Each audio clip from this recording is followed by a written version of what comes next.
Atos dos Apóstolos, capítulo 34. Ministério consagrado. Cristo deu em sua vida e lições perfeito exemplo de ministério abnegado, o qual tem sua origem em Deus.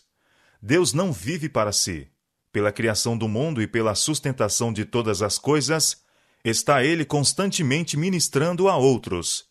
Ele faz que o seu sol se levante sobre maus e bons, e a chuva desça sobre justos e injustos. Mateus capítulo 5, verso 45. Esse ideal de ministério o Pai confiou a seu Filho. Foi dado a Jesus colocar-se à frente da humanidade, para, por seu exemplo, ensinar o que significa ministrar. Toda a sua vida esteve sob a lei do serviço. Serviu a todos e a todos ministrou. Mais de uma vez procurou Jesus estabelecer esse princípio entre seus discípulos. Quando Tiago e João pediram um lugar de preeminência, ele disse: Todo aquele que quiser entre vós fazer-se grande, seja vosso serviçal. E qualquer que entre vós quiser ser o primeiro, seja vosso servo. Bem como o Filho do Homem não veio para ser servido, mas para servir e para dar a sua vida em resgate de muitos. Mateus capítulo 20, versos 26 a 28. Desde sua ascensão, Cristo tem conduzido sua obra na terra por meio de escolhidos embaixadores e por cujo intermédio ele fala aos filhos dos homens e ministra as suas necessidades. A grande cabeça da Igreja dirige sua obra através da colaboração de homens ordenados por Deus para agir como seus representantes. A posição dos que foram chamados por Deus para trabalhar por palavra e doutrina para o reerguimento de sua Igreja é de grande responsabilidade. Estão no lugar de Cristo rogando a homens e mulheres que se reconciliem com Deus, e eles só podem cumprir sua missão se receberem sabedoria e poder do alto. Os ministros de Cristo são guardadores espirituais do povo confiado a seu cuidado. Sua obra tem sido comparada à do vigia. Nos tempos antigos, as sentinelas eram muitas vezes colocadas sobre os muros da cidade, onde, de posição vantajosa, pudessem dominar importantes postos a ser guardados e dar advertência da aproximação do inimigo. De sua fidelidade dependia a segurança de todos os que estavam dentro da cidade. A determinados intervalos, exigia-se-lhes que chamassem uns aos outros, a fim de estarem seguros de que todos estavam despertos e que nenhum dano sobreviera a alguém. O brado de animação ou de advertência era repetido de um ao outro, até que ecoasse ao redor de toda a cidade.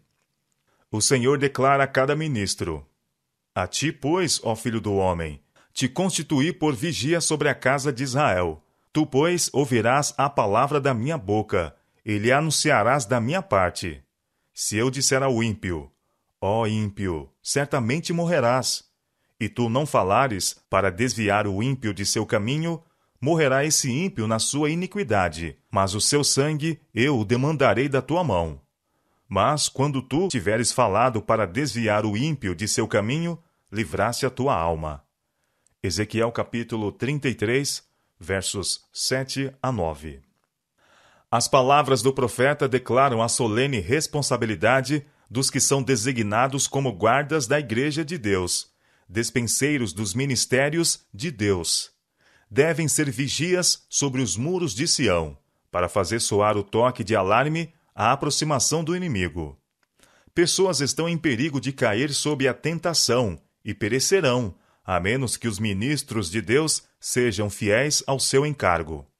Se por qualquer razão seu senso espiritual se torna tão embotado que são incapazes de discernir o perigo, e por deixarem de dar advertência ao povo perecer, Deus requererá de sua mão o sangue dos que se perderam. É privilégio dos vigias sobre os muros de Sião viver tão perto de Deus e ser de tal modo suscetíveis às impressões de seu espírito que ele possa operar por meio deles, a fim de advertir do perigo a homens e mulheres, e apontar-lhes o lugar de segurança. Fielmente devem adverti-los do inevitável resultado da transgressão, e devem fielmente salvaguardar os interesses da Igreja. Em tempo algum devem eles relaxar sua vigilância, Sua obra requer o exercício de cada habilidade.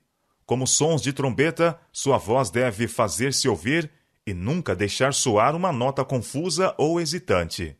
Não devem trabalhar pelo salário, mas porque não podem agir de outra maneira, pois sentem que há uma condenação sobre eles se deixarem de pregar o Evangelho. Escolhidos por Deus, selados com o sangue da sua consagração, devem libertar homens e mulheres da destruição impendente. O pastor que é co-obreiro de Cristo tem um profundo senso da santidade de sua obra e das labutas e sacrifícios requeridos para executá-la com êxito. Ele não planeja seu próprio bem-estar ou conveniência. Esquece-se de si mesmo. Na busca da ovelha perdida, não percebe que está cansado, com frio ou com fome. Tem apenas um objetivo em vista: a salvação do perdido. Aquele que serve sob a bandeira sangrenta de Emanuel terá a fazer o que requererá heróico esforço e paciente perseverança. Mas o soldado da cruz permanecerá inabalável na frente de batalha. Ao arremessar o inimigo o ataque contra ele, procurará a fortaleza para auxílio. E ao apresentar ao Senhor as promessas da palavra, será ele fortalecido para os deveres do mundo. Ele sente sua necessidade de forças do alto. As vitórias que alcançam não levam à exaltação própria, mas sim a apegar-se mais e mais firmemente ao poderoso. Apoiando-se nesse poder, está ele capacitado a apresentar a mensagem de salvação de forma tão impressiva que ela vibrará em outras mentes. O que ensina a palavra precisa ele próprio viver em consciente e contínua comunhão com Deus pela oração e estudo de sua palavra, pois nela está a fonte da força. A comunhão com Deus comunica aos esforços do pastor um poder maior que a influência de sua pregação. Não se deve ele permitir privar-se desse poder. Com um fervor que não pode ser negado, deve pleitear com Deus para que o fortaleça e prepare para o dever e as provações. Ele toque os lábios com a brasa viva. É demasiado fraco o apego que os embaixadores de Cristo muitas vezes têm às realidades eternas. Se os homens andarem com Deus, ele os esconderá no abrigo da rocha. Assim abrigados, podem ver a Deus tal como Moisés. Pelo poder e luz que ele comunica, podem compreender e realizar mais do que seu finito julgamento havia considerado possível. O engodo de Satanás é usado com mais êxito contra os que se sentem deprimidos. Quando o desencorajamento procura derrotar o pastor, expõe a ele perante Deus suas necessidades. Foi quando os céus estavam como bronze sobre Paulo que ele confiou mais amplamente em Deus. Mais que a maioria dos homens, ele conhecia o significado da aflição. Mas note seu grito de triunfo quando, sitiado pelas tentações e conflitos, seus pés se apressavam rumo ao céu. A nossa leve e momentânea tribulação produz para nós um peso eterno de glória muito excelente, não atentando nós nas coisas que se veem, mas nas coisas que não se veem. 2 Coríntios capítulo 4, versos 17 e 18. Os olhos de Paulo estavam sempre voltados para o invisível e eterno. Reconhecendo que estava lutando contra poderes sobrenaturais, pôs sua confiança em Deus, e nisso repousava sua força. É pelo contemplar aquele que é invisível que se obtém a força e o vigor do espírito, e é quebrado o poder das coisas terrenas sobre a mente e o caráter.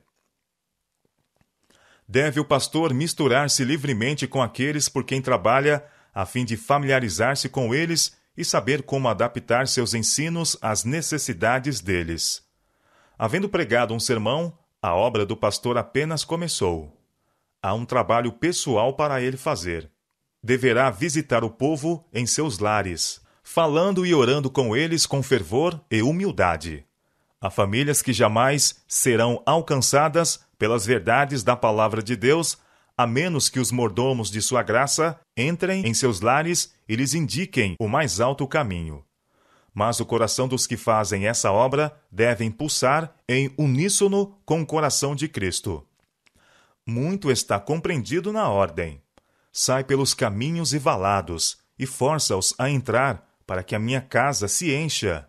Lucas capítulo 14, verso 23. Ensinem os pastores as verdades nos lares, aproximando-se daqueles por quem trabalham. Ao assim cooperarem com Deus, Ele os revestirá de poder espiritual. Cristo os guiará em sua obra, dando-lhes palavras que penetrarão profundamente no coração dos ouvintes. É privilégio de cada pastor poder dizer com Paulo: nunca deixei de vos anunciar todo o conselho de Deus. Nada que útil seja, deixei de vos anunciar e ensinar publicamente pelas casas, testificando tanto aos judeus como aos gregos a conversão a Deus e a fé em nosso Senhor Jesus Cristo. Atos capítulo 20, versos 27, 20 e 21. O Salvador ia de casa em casa, curando os enfermos, confortando os que choravam, consolando os aflitos, inspirando paz aos desconsolados. Tomava as criancinhas nos braços e as abençoava, e dizia palavras de esperança e conforto às mães cansadas. Com infalível gentileza e ternura, ele se aproximava de cada forma de miséria e aflição humanas. Trabalhava não para si mesmo, mas para os outros. Era servo de todos. Sua comida e bebida era levar esperança e ânimo a todos aqueles com quem entravam em contato.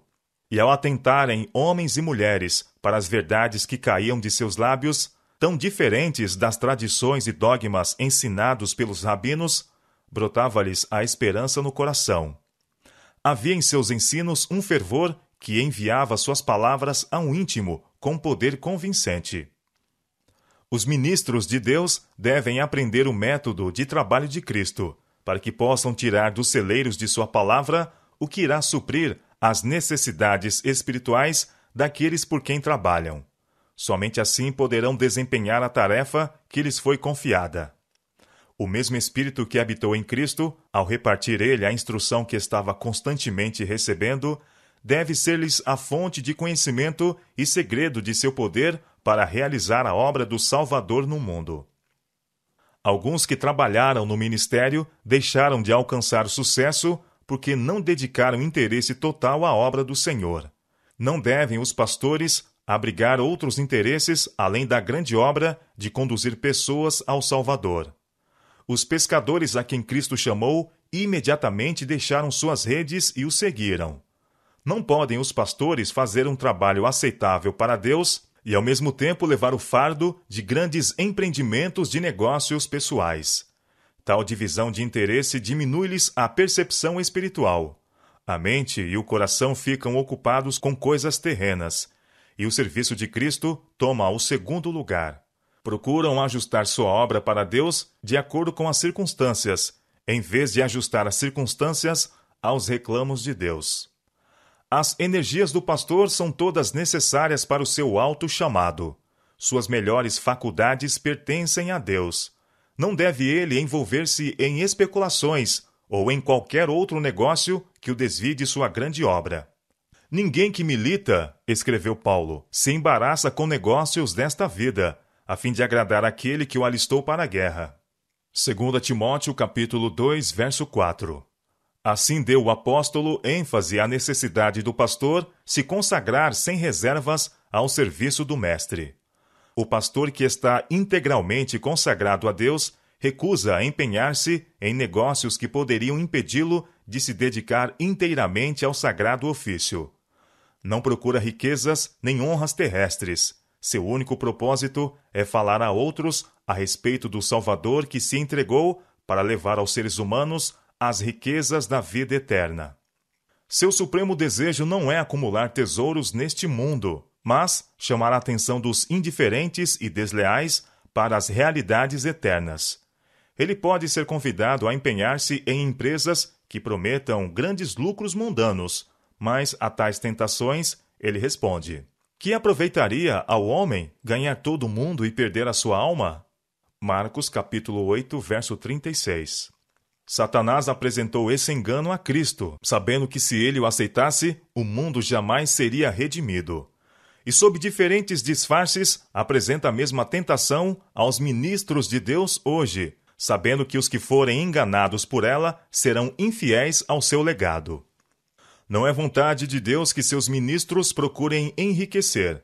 Com respeito a isso, Paulo escreveu a Timóteo: O amor do dinheiro é a raiz de toda a espécie de males, e nessa cobiça alguns se desviaram da fé e se traspassaram a si mesmos com muitas dores. Mas tu, ó homem de Deus, foge destas coisas e segue a justiça, a piedade, a fé, a caridade, a paciência, a mansidão. Pelo exemplo, bem como por preceito, o embaixador de Cristo deve orientar aos ricos deste mundo que não sejam altivos, nem ponham a esperança na incerteza das riquezas, mas em Deus, que abundantemente nos dá todas as coisas para delas gozarmos. Que façam bem, enriqueçam em boas obras, repartam de boa mente e sejam comunicáveis, que entesourem para si mesmos um bom fundamento para o futuro, para que possam alcançar a vida eterna. 1 Timóteo capítulo 6, versos 10 e 11, e versos 17 a 19. As experiências do apóstolo Paulo e suas instruções referentes à santidade da obra do pastor são uma fonte de auxílio e inspiração aos que se empenham no ministério evangélico. O coração de Paulo ardia em amor pelos pecadores, e ele punha todas as suas energias na obra da salvação. Jamais houve obreiro mais perseverante e abnegado.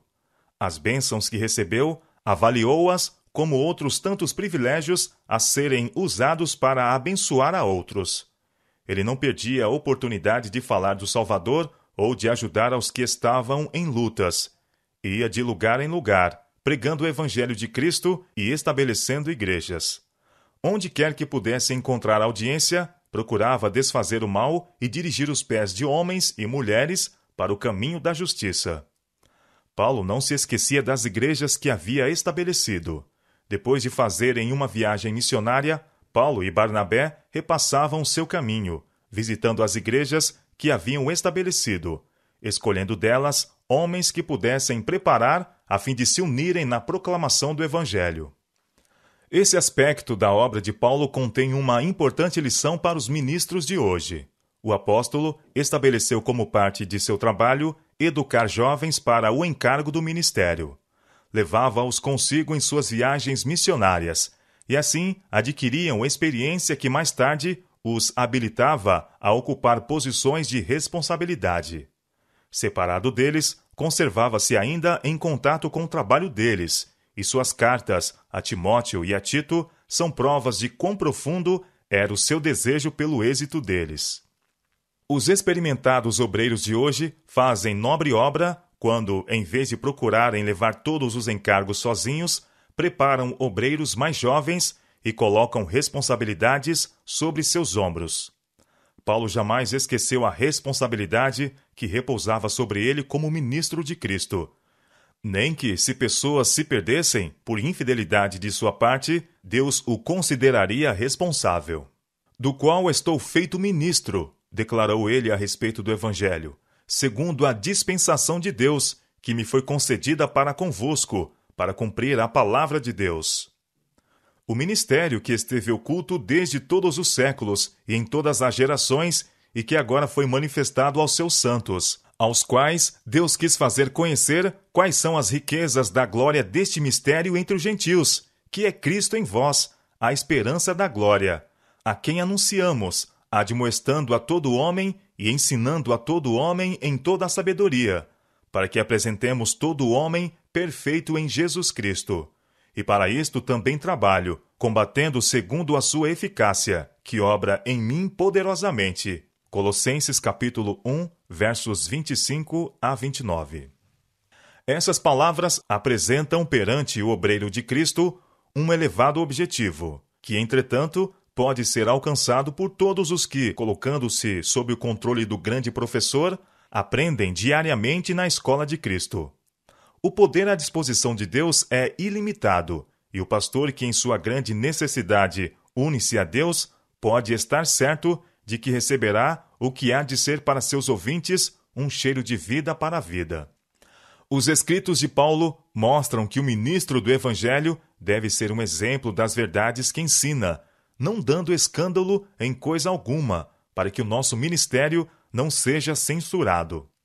De sua própria obra, deixou-nos um quadro em sua carta aos crentes coríntios, tornando-nos recomendáveis em tudo, na muita paciência, nas aflições, nas necessidades, nas angústias, nos açoites, nas prisões, nos tumultos, nos trabalhos, nas vigílias, nos jejuns, na pureza, na ciência, na longanimidade, na benignidade, no Espírito Santo, no amor não fingido, na palavra da verdade, no poder de Deus, pelas armas da justiça, à direita e à esquerda, por honra e por desonra, por infâmia e por boa fama, como enganadores e sendo verdadeiros, como desconhecidos, mas sendo bem conhecidos, como morrendo, e eis que vivemos, como castigados e não mortos, como contristados, mas sempre alegres, como pobres, mas enriquecendo a muitos. 2 Coríntios capítulo 6, versos 3 a 10. A Tito ele escreveu: exorta semelhantemente aos mancebos a que sejam moderados. Em tudo te dá por exemplo de boas obras. Na doutrina mostra incorrupção, gravidade, sinceridade, linguagem sã e irrepreensível, para que o adversário se envergonhe, não tendo nenhum mal que dizer de nós. Tito capítulo 2, versos 6 a 8. Nada existe mais precioso à vista de Deus que seus ministros, os quais vão aos lugares desolados da terra para semear as sementes da verdade, na esperança da colheita. Ninguém a não ser Cristo pode medir o empenho de seus servos ao saírem em busca dos perdidos. Ele lhes outorga seu espírito, e por seus esforços as pessoas são tiradas do pecado para a justiça. Deus está chamando homens que estejam dispostos a deixar suas fazendas, negócios, se necessário a família, para se tornarem missionários para Ele. E o chamado será respondido. Tem havido no passado homens que, constrangidos pelo amor de Cristo e pelas necessidades dos perdidos, deixaram os confortos do lar e a sociedade de amigos, inclusive da esposa e filhos, para ir às terras estrangeiras entre idólatras e selvagens, a fim de proclamar a mensagem de misericórdia. Nessa empreitada, muitos perderam a vida, mas outros têm surgido para levar a obra. Assim, passo a passo, a causa de Cristo tem progredido, e a semente semeada em tristeza tem produzido uma abundante colheita. O conhecimento de Deus tem sido estendido amplamente, e a bandeira da cruz plantada em terras pagãs. Para a conversão de um só pecador, o ministro deve empenhar ao máximo suas energias. A pessoa, criada por Deus e por Cristo redimida, é de grande valor por causa das possibilidades perante elas, das vantagens espirituais que lhe têm sido concedidas, das habilidades que pode possuir, se vitalizada pela palavra de Deus, e da imortalidade que pode obter através da esperança apresentada no Evangelho. E se Cristo deixou as 99 ovelhas para que pudesse buscar e salvar a única que se havia extraviado, podemos nós ser justificados fazendo menos? Não constitui o negligenciar, trabalhar como Cristo trabalhou, sacrificar como Ele sacrificou, a traição de sagradas verdades um insulto a Deus? O coração do verdadeiro ministro está cheio do intenso desejo de salvar. São gastos o tempo e a força, e nenhum penoso esforço é evitado, pois outros precisam ouvir as verdades que trouxeram ao seu próprio coração tamanha alegria, paz e satisfação. O Espírito de Cristo repousa sobre ele. Ele se preocupa com os perdidos como quem deve dar conta deles. Com os olhos fixos na cruz do Calvário, contemplando o Salvador suspenso, confiando em sua graça, crendo que ele estará com ele até o fim, como sua proteção, sua fortaleza, sua eficiência, ele trabalha para Deus. Com rogos e convites, misturados com a segurança do amor de Deus, ele busca conquistar almas para Jesus, e no céu é contado entre os que são chamados e eleitos e fiéis. Apocalipse capítulo 17, verso 14.